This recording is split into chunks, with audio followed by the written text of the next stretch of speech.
ময়মনসিংহের ধোবাউড়া উপজেলার ২ নং গামারিতলা ইউনিয়নের কৃষ্ণপুর বাজার এলাকায় ধানের শীষ ও স্বতন্ত্র প্রার্থীর ঘোড়ামার্কা সমর্থকদের মধ্যে হাতাহাতির ঘটনা ঘটেছে। আজ সকালে স্থানীয় একটি জানাজা শেষে কথা কাটাকাটির জেরে এ সংঘর্ষের সূত্রপাত হয়। স্থানীয় সূত্র জানায়, জনাব আব্দুল মান্নান মেম্বারের জানাজা শেষে দুই পক্ষের মধ্যে উত্তেজনা ছড়িয়ে পড়ে এবং এক পর্যায়ে হাতাহাতি শুরু হয়।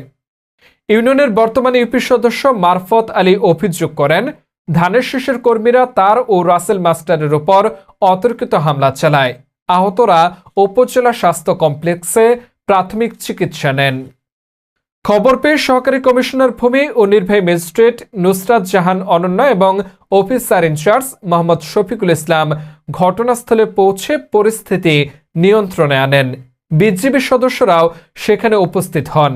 Officer in-charge OC Mohammad Shafiqul Islam জানান, ঘটনাটি তদন্ত করে প্রয়োজনীয় আইনগত ব্যবস্থা গ্রহণ করা হবে।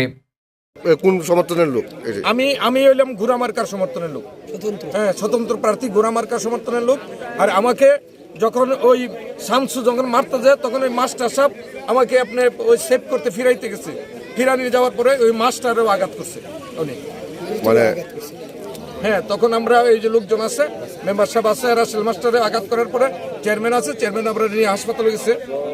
তারপরে আমরা হাসপাতালে গেছি এবং আমরা আশাবাদী যে আমরা এটা পারবো এবং সেটা আপনাদের সহযোগিতা নিয়ে পারবো।